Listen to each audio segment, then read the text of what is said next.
Assalamualaikum warahmatullahi wabarakatuh. Saya Gita Maric. Selamat datang di channel saya.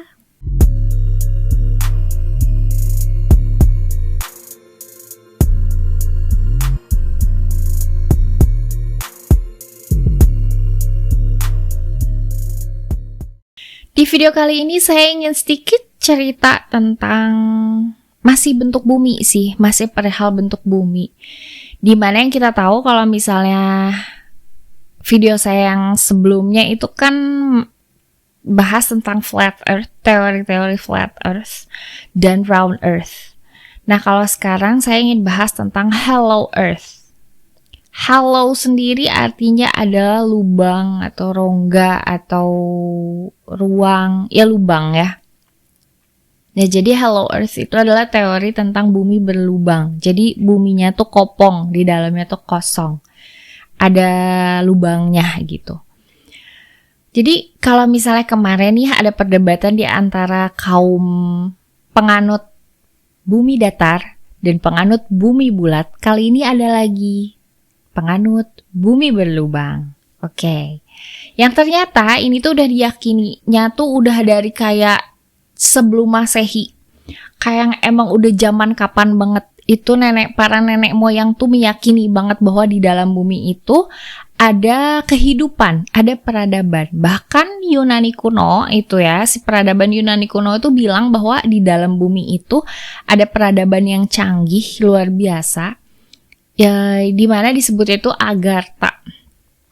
Dalam bumi itu Agartha. Nah, mereka tuh meyakini seperti itu. Dan ada juga beberapa negara yang mengklaim bahwa nenek moyang mereka itu berasal dari dalam bumi. Jadi semakin kesini ya gitu si peradabannya itu.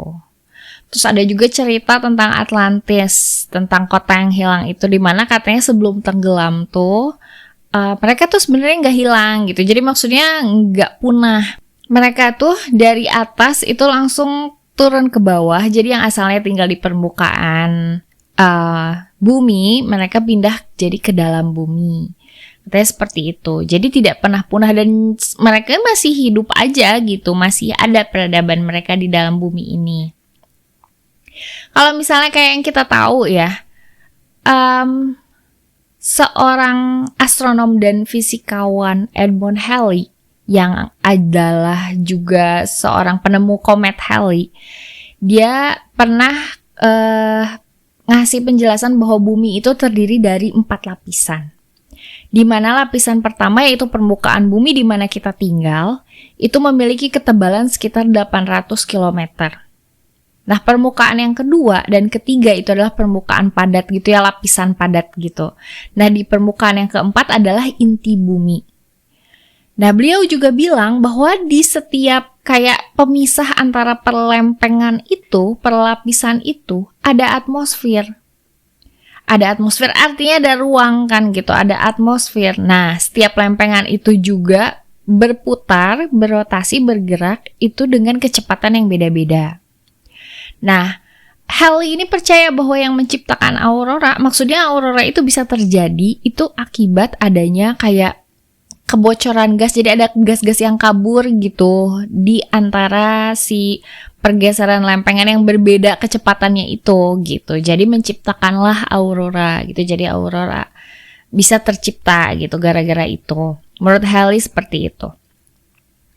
Nah, kalau misalnya kita balik lagi nih ke peradaban kuno gitu ya, dimana yang harusnya kan semuanya serba terbelakang, tapi justru kita malah banyak takjub juga ya sama apa yang sudah mereka lakukan gitu. Padahal ilmu pengetahuan dan segala macam kan sebenarnya masih sangat terbatas ya ketimbang di zaman sekarang gitu kan. Salah satunya adalah piramida Mesir, piramida Giza, salah satu piramida terbesar. Nah, itu katanya di situ tuh ada terowongan, di dalam piramida itu ada terowongan yang ujung-ujungnya itu bisa masuk ke dalam bumi. Jadi para nenek moyang itu percaya bahwa di lapisan bumi ini, di lapisan bumi paling luar ya, di permukaan itu banyak lokasi-lokasi kan, banyak pintu-pintu. Jadi bukan cuma dari kutub utara dan kutub selatan aja tuh bisa masuk ke dalam dalam bumi tuh. Jadi ada juga pintu masuk yang lain yang berupa terowongan, berupa tunnel panjang gitu. Ya kebayang aja ya kalau misalnya lapisan luarnya itu 800 km, berarti tunnelnya juga seberapa panjang. Ya, apakah dalam perjalanannya bisa selamat atau enggak, terus pakai apa juga nggak tahu ya. Cuman yang jelas katanya peradaban di dalam bumi itu sudah jauh lebih canggih, sudah jauh lebih maju ketimbang peradaban yang ada di permukaan bumi. Kalau misalnya kita skeptis sama bagaimana pembentukan atau pembangunan piramid, yang walaupun udah banyak juga ya penjelasan secara ilmiahnya gitu kan. Kalau misalnya kita skeptis, kok bisa sih sesimetris itu? Padahal istilahnya dulu ilmu pengetahuan masih belum secanggih sekarang, alat-alatnya pun belum secanggih sekarang. Nyampe ada spekulasi, nyampe akhirnya muncul teori tentang alien, bahwa dibantu katanya gitu kan, bahwa dibantu sama alien pembuatan piramid itu. Nah itu tuh kalau menurut saya gitu ya, sangat bisa memungkinkan, karena kalau misalnya kayak yang kemarin saya bahas, di hamparan flat earth, kita kan kayak gundukan-gundukan gitu, terus bisa jadi kita tetanggaan sama alien gitu kan, makanya suka kadang kita lihat UFO lewat, yang nggak sengaja gitu kan, dia terbang di atas langit bumi kita. Terus kalau round Earth, kita percayanya bahwa alien itu ada di planet lain di luar bumi kita kan gitu. Nah kalau misalnya Hello Earth, bisa jadi sebenarnya aliennya itu, bentar dulu deh. Kita mundur dulu sebentar. Yang dimaksud alien di sini adalah makhluk asing kan. UFO sendiri Unidentified Flying Object, yang dimana suka dipakai sama alien untuk pergi kemana-mana kan kayak gitu ya. Sesuatu yang asing yang tidak ada di bumi, makanya kita mau ngambilinya dengan alien. Padahal mungkin menurut mereka sendiri kita adalah alien karena kita bukan berasal dari, ya maksudnya bukan dari spesies mereka gitu ya, bukan penduduk mereka gitu. Nah kalau di Hello Earth bisa jadi sebenarnya yang kita yakini alien tetangga kita atau alien dari luar bumi, padahal sebenarnya alien ada di dalam bumi. Logis nggak sih? Kalau menurut saya logis-logis aja ya, bisa jadi seperti itu. Dan makanya kenapa di dalam Giza itu ada tunnel yang menghubungkan piramid tersebut dengan dalam bumi. Ya bisa jadi itu salah satu kayak jalan tikusnya para alien untuk keluar ke permukaan bumi. Karena ya menurut saya kan emang kayak lumayan aneh ya, itu gimana bisa segede itu si bangunannya gitu kan, kalau misalnya tidak ada campur tangan makhluk asing dalam tanda kutip. Bisa jadi kan seperti itu ya, dan banyak juga sih yang meyakini bahwa alien tuh membantu proses pembangunan piramida gitu kan. Nah, kalau misalnya kayak gitu kan berarti nyambung nih, lumayan nyambung ya, bahwa memang aliennya itu ada di dalam bumi. Makanya di Giza ada tunnel yang menghubungkan permukaan dengan perut bumi dalam bumi gitu kan. Kayak gitu. Nah, terus ada juga katanya di gunung ya, ada di Gunung Himalaya katanya. Terus segitiga Bermuda. Pokoknya banyak deh. Intinya tuh ya banyak gitu sih tempat-tempat yang ujungnya tuh gitu ya, kayak pintu masuk kayak berupa tunnel gitu. Yang itu tuh tersebar di semua permukaan bumi. Ada si pintu masuknya selain kutub utara dan kutub selatan tadi. Yang dimana kita tahu ya, kalau Antartika itu sangat tertutup dan sangat kayak terisolasi, misteri lah gitu, misterius banget gitu. Yang nyampe muncul spekulasi sepertinya sang negara adidaya Amerika Serikat itu menyembunyikan sesuatu di situ gitu kan. Bahkan ada nih ya seorang ahli matematika, Leonhard Euler.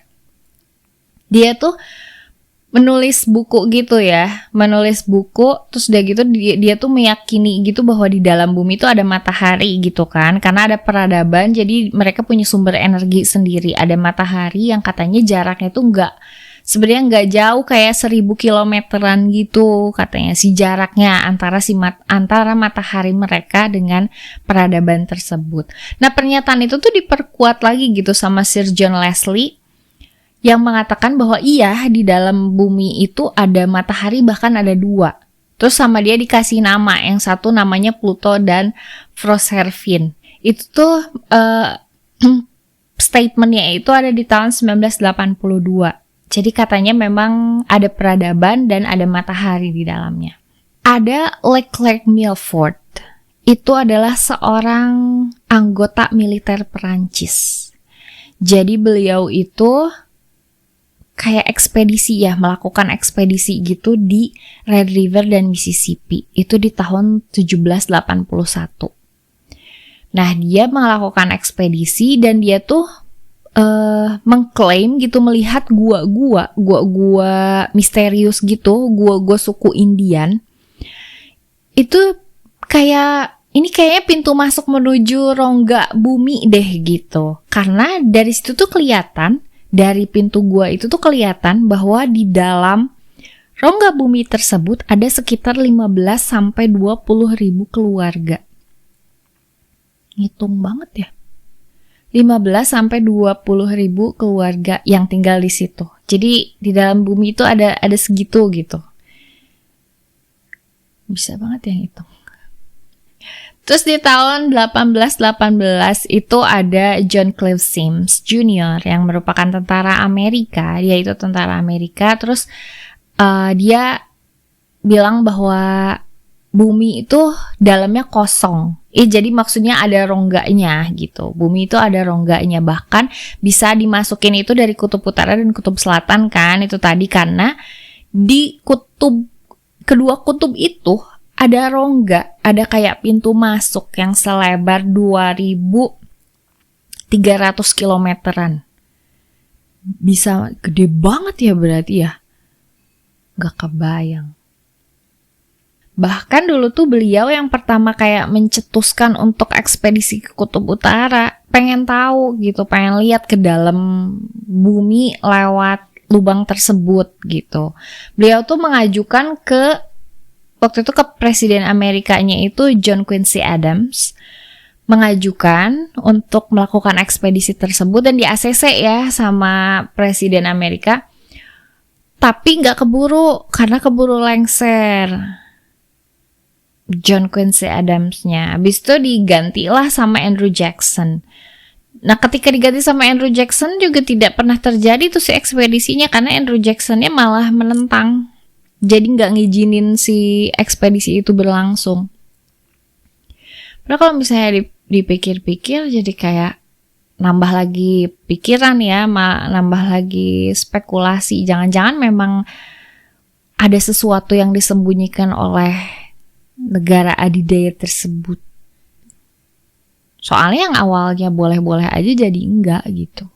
Tapi itu kan udah lama ya, Sims itu. Lalu di tahun 1906 ada William Reed. Beliau tuh menulis buku berjudul Phantom of the Poles. Di mana di dalamnya itu dia tuh mendukung teori Hollow Earth kan.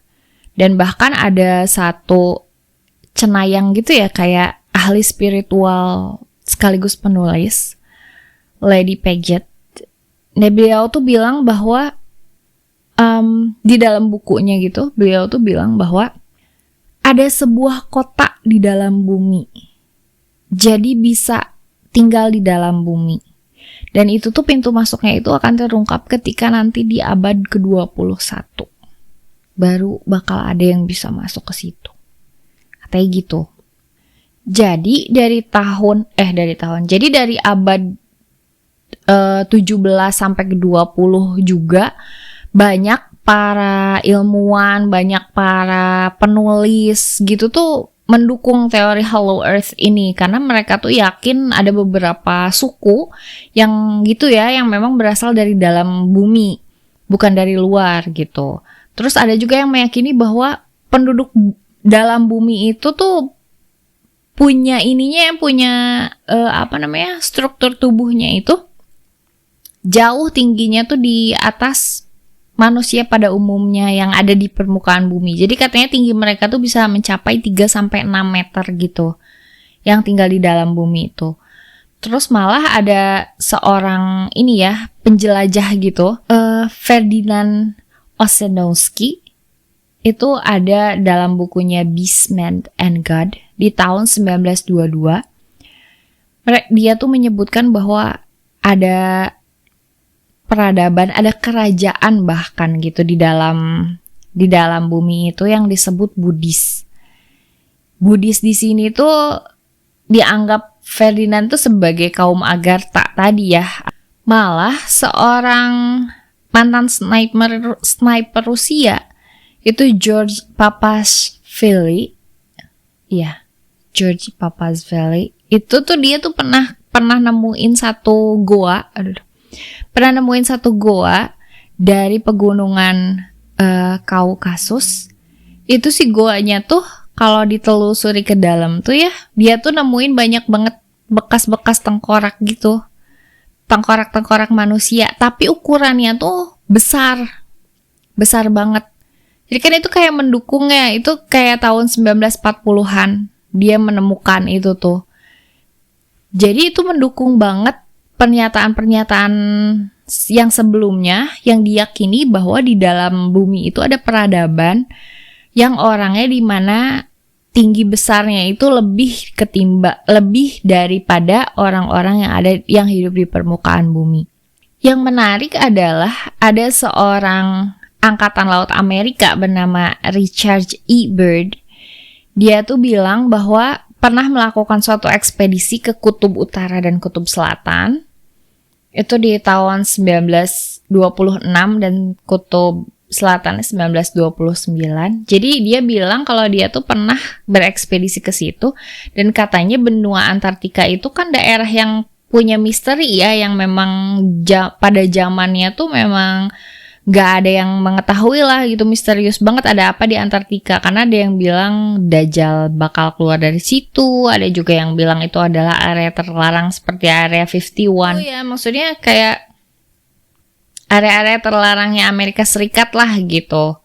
Banyak yang bilang kayak gitu kan Antartika tuh, makanya jadi misterius tuh memang sengaja. Jadi sebenarnya si pemerintahan dari zaman dulu tuh, karena kan gak mungkin ya, maksudnya Amerika Serikat tuh kan termasuk salah satu adalah negara yang maju ya dari dulu gitu kan. Nah pada zaman itu tuh sebenarnya udah tahu, tapi sengaja ditutupi dari publik, jadi nggak ada yang tahu kan ujungnya seperti apa gitu. Nah kata Byrd ini, Antartika itu kan seperti itu. Nah cuman ketika dia sudah meninggal, itu kan dia nggak pernah cerita tuh bagaimana ekspedisi dia ke kutub itu. Dia tuh nggak pernah cerita. Cuman dia menuliskan kisahnya itu dalam buku harian. Yang menarik tuh ini. Jadi ketika dia sudah tidak ada, nah buku harian itu kan ditemukan dan dibacalah. Mencengangkan gitu isinya. Jadi isinya tuh dia tuh pernah kayak masuk ke dalam bumi yang dimana kayak dari gerbang itu ya ke bawah itu kayak 17 mil gitu kedalamannya. Itu tuh dia tuh ngelewatin pegunungan, ngelewatin danau, ngelewatin hutan-hutan, air terjun kayak gitu, sungai, pokoknya benar-benar kayak dunia baru aja gitu, kayak Lost World deh gitu.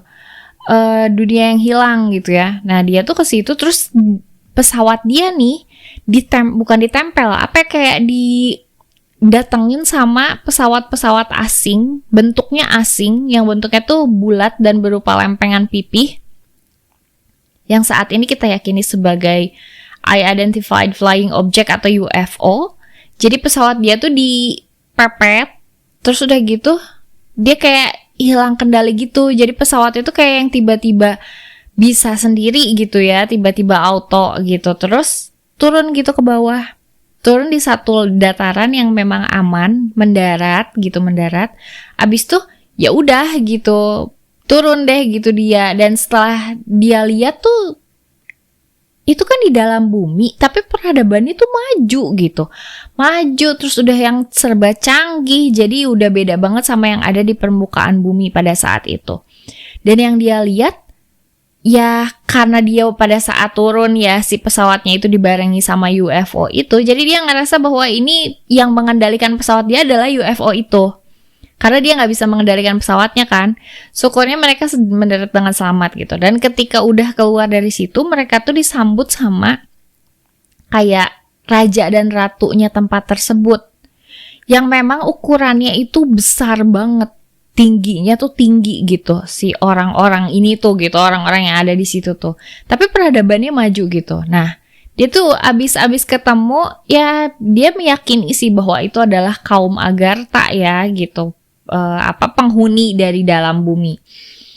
Nah itu dia kayak diajak berkeliling, diajak ngobrol gitu. Malah sang raja tuh mengungkapkan kayak keluh kesahnya gitu deh. Intinya kayak aduh gimana ya nih di atas bumi itu gitu kan si manusianya tuh ngebom ya. Karena waktu itu tuh pas habis pengeboman Hiroshima dan Nagasaki. Amerika baru habis ngebom itu gitu kan.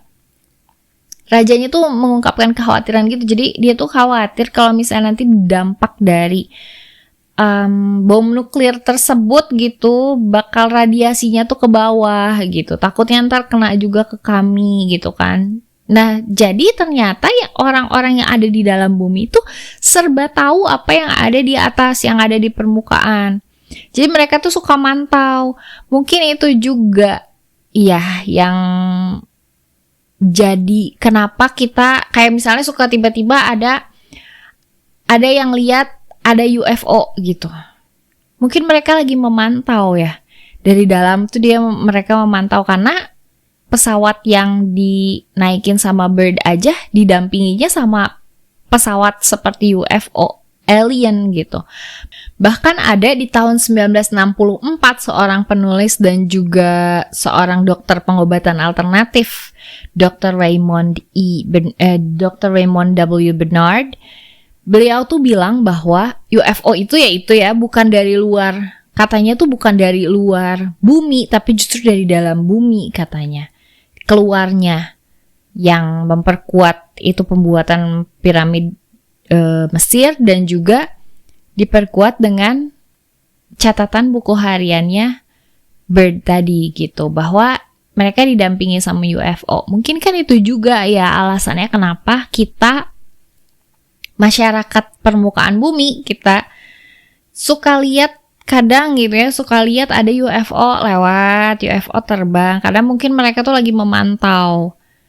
Mereka tuh ketakutan kalau misalnya ada dampak negatif ya. Ada dampak negatif gara-gara perbuatan manusia yang ada di permukaan bumi.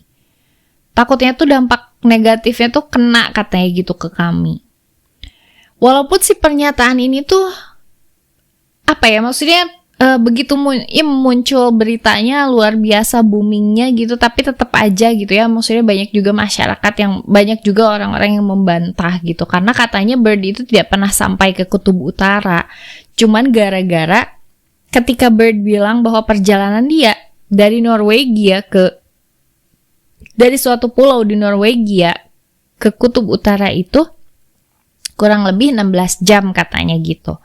Dan setelah dilakukan penelitian ulang dengan pesawat yang sama dan kecepatan yang sama dengan titik berangkat yang sama, itu ternyata jarak tempuhnya itu selama 18 jam. Jadi selisihnya 2 jam, jauh dong. Otomatis orang nggak percaya gitu, nggak gampang percaya. Ini jangan-jangan si Bird bohong nih gitu, dan dia tuh tidak pernah sampai ke kutub utara sebenarnya gitu, kayak gitu. Jadi pernyataan Bird yang dituangkan dalam buku hariannya juga ini masih jadi tanda tanya, apakah memang betul seperti itu adanya? Memang betul ada peradaban di bawah bumi, ataukah memang cuman kayak ya udah cerita-cerita dari zaman kuno, cerita nenek moyang dari zaman kuno aja gitu. Itu tuh jadi kayak hanya sebuah teori konspirasi gitu. Nah kalau menurut saya sih gitu ya, mungkin aja kan ya, memungkinkan, karena memang banyak juga kejadian-kejadian yang di permukaan bumi yang nggak bisa dijelaskan dengan kayak sebatas pengetahuan aja gitu. Jadi nggak bisa dipatahkan dengan itu. Jadi bisa jadi aja gitu, walaupun kayak kemarin ya teori tentang flat earth juga masuk akal gitu, menurut saya gitu ya, masuk akal juga, terus round earth juga masuk akal gitu. Jadi memang sekarang ditambah lagi sama Hollow Earth, jadi kayak nambahin beban pikiran banget deh gitu. Bisa jadi juga sih kayak gitu, apalagi ditambah sekarang tuh kan mulai ada, ya itu ya, bermunculan lagi film-film, salah satunya tuh film yang di Netflix, itu yang karyanya Joko Anwar, itu sama juga kan, bahasnya tuh tentang Hollow Earth gitu, jadi kayak mendukung teori tersebut gitu. Nah, kalau menurut kalian sendiri gimana sih? Menurut kalian memang bumi itu, maksudnya memang bener ada gitu Hollow Earth, kehidupan dan peradaban di dalam bumi, atau gimana? Atau misalnya kalian punya pendapat lain gitu ya tentang hal ini gitu, tentang perkara bumi ini, atau misalnya ada teori-teori pendukung yang kalian tahu yang saya nggak tahu, mungkin kalian bisa tolong tulis di kolom komentar ya, seperti apa, nanti saya baca kayak apa gitu. Karena kalau dari saya pribadi sih seperti itu, sangat memungkinkan juga gitu. Bahkan dari 3 teori yang tadi saya udah sebutkan itu semuanya sama-sama memungkinkan gitu. Nah, kalau menurut kalian kayak gimana nih? Apakah kalian mendukung teori Hollow Earth ini dan meyakini bahwa agartha itu ada? Atau masih tetap dengan penganut flat earth dan round earth yang sebelumnya? Tolong tulis di kolom komentar biar saya tahu.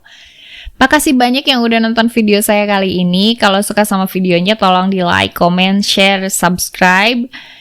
Sampai ketemu lagi di video saya selanjutnya. Saya Gita Marich undur diri. Assalamualaikum warahmatullahi wabarakatuh.